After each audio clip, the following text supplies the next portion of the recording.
Здравейте, хора! Аз съм Мари, вие сте в моя канал. Марчето е яка. И днешното видео ще правим нещо като подкаст, тъй като не ме познавате, защото това ми е второто видео. Буквално второто, защото имам едно, където разказвам една страшна история. Може да го видите, да ми влезете в акаунта и ще го видите. Днес ще отговарям на разни въпроси, защото питах хората си в Инстаграм. Те ми написаха няколко въпроси. И сега ще отговоря на тях. Извинявам се, че изглеждам пократително, просто не съм си у нас. Да се гримирам, да изсложа ногти. Иначе имам нов специален микрофон, както чувате, звука е уникален. Не знам дали ме чуете много хубаво, защото... Не знам, защото това ми е второто видео, дето съм правила с него. Първото беше за една приятелка, ASMR. Тя си знае коя. И... ще дам някакви въпроси, дето ми зададахте в Инстаграм. Аз съм си ги написала на един лист. Ето тук, чакайте. Ето тук има един лист. Сега съм си го пъна. Тук ще го пъна. И е време да започваме. Интро! Вау! Завърнахме се след интрото. Време е с първия въпрос. На колко години си? Това ще ви прозвучи много странно, но аз съм на 10 години. Ще ставам сега 4 клас. Датата е 6 септември. Чакайте, че откакто не ходя на тренировки, откакто не ходя да тренирам, сега в септември пак ще... Много съм тапа. Аз хода на карате, но това ще ви обясня по-нататък. Добре, първият въпрос: на колко си години? На 10 години съм, ще ставам 4 клас. Изглеждам малко по-голяма. Но, ето какво е. Въпрос 2. Коя зодия си? Аз съм зодия Телец. На 25 април съм родена. Третия въпрос. Днес съм на 25 април, деня точно преди да станат телците. Да, аз съм Телец. Съм родена на 25 април. Време е към четвъртия въпрос. Какъв е твоя стил? Сега ще ви прозвучи прословуто, но боядисване на коса поднових си цвета от миналото видео. Поднових го, защото се беше изгубил. Не се личи много, но в принцип се личи на по-хубава светлина. Значи, моят стил е черно, вериги, денки, оверсайз, такива.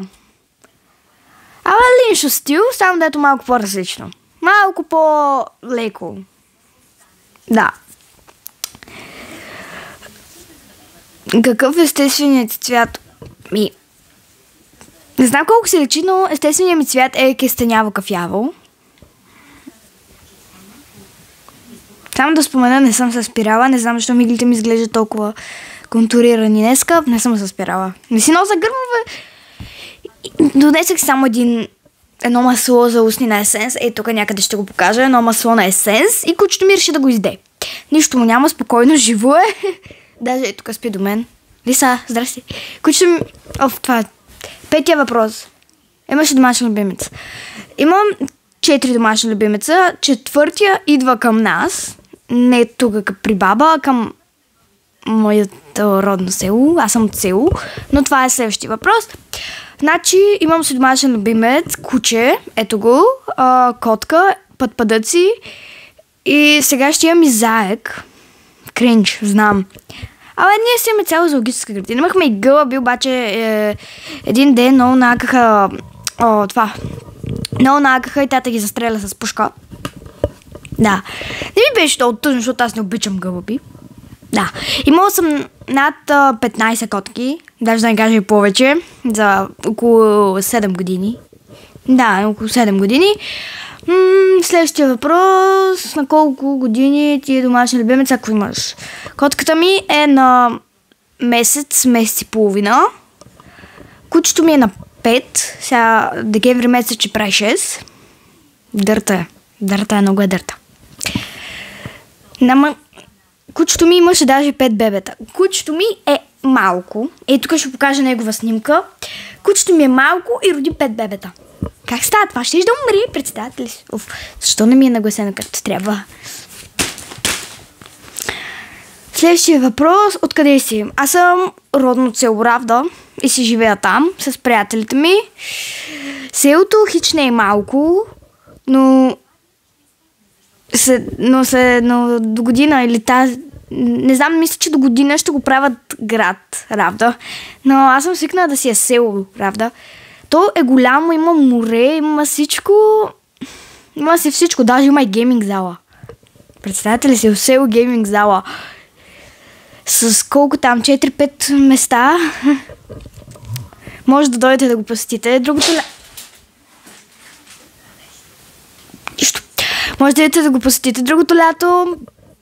И да. Значи, най-накрая си купих микрофон за видеоклиповете, защото миналото видео шума беше ужасен. Можех да им светлина, но нямах звук. Това много мъдре. Чакайте да го увелича малко.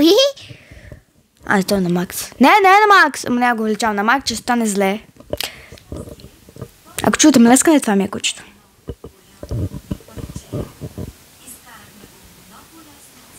Лиса, погледни камерата. Ми кучето живее живота. Имаш ли брат и сестра? Имам по-голяма сестра, но тя ми е полусестра. Защото е от друга майка, така че се брои, че нямам. Или имам. Да кажем, че нямам. Айде така да го кажем, защото да, иначе ми е полусестра, иначе да кажем, че нямам. Лиса, погледни камерата. Вижте ми кучето! Гледайте, аз така съм нарочо да го виждате. Да, забравих да кажа, имам и риби. Чакайте, сега сетих от миналото видео, че имам и риби. Окей. Какъв вид момчета харесваш? What the fuck? Какъв вид момчета харесвам? Светли. Руси, светли и такива. По-светли. Знам как да го обясня. Не ги обичам синелките. Не. Хубаво. Не синелки. Не, само светли, но не синелки. Не! Чакайте, че... Хора спът в съдната стая. Баба и дядо ми. Чуйте много кринч звук.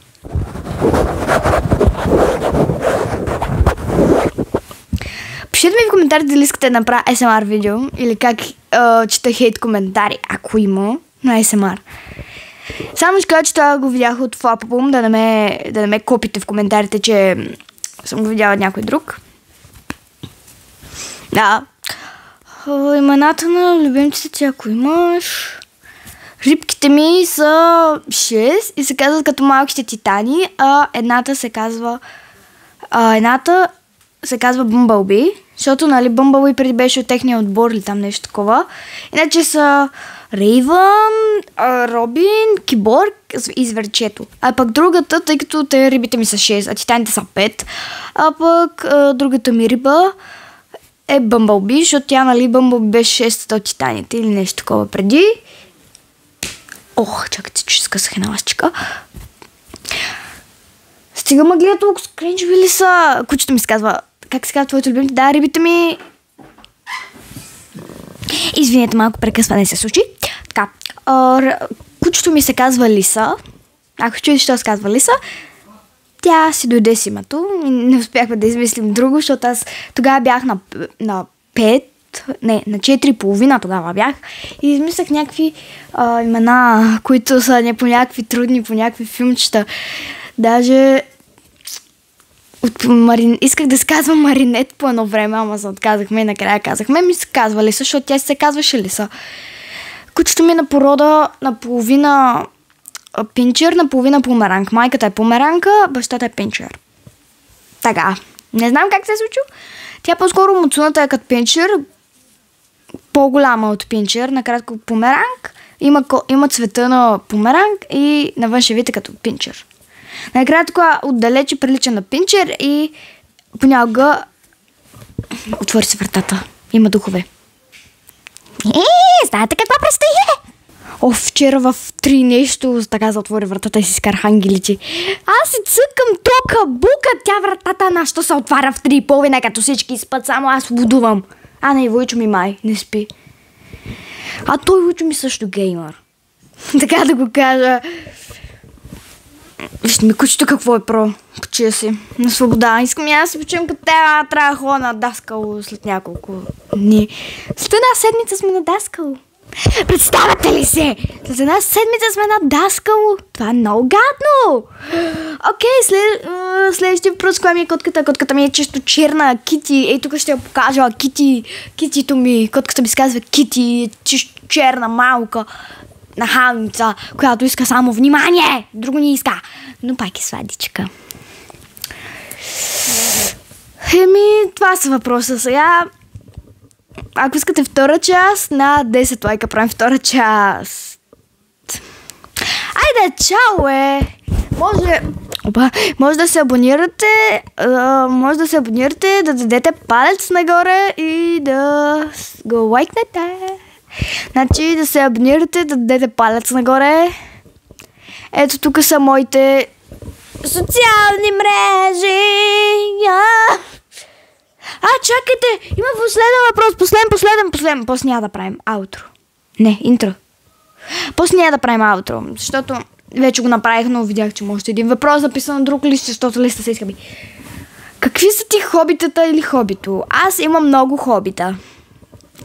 Аз рисувам, пея и хода на карате. И даже хода на народни танци. Отказах се, но тази година пак ще почвам. Аз имам над 100 000 хобита. И да. Общо взето да. Добре. Айде, довиждане. Айде да се лайкните, да се абонирате. Ето тук пак са моите мобилни мрежи, социални мрежи. Добре, айде вече наистина, чао. Айде, чао!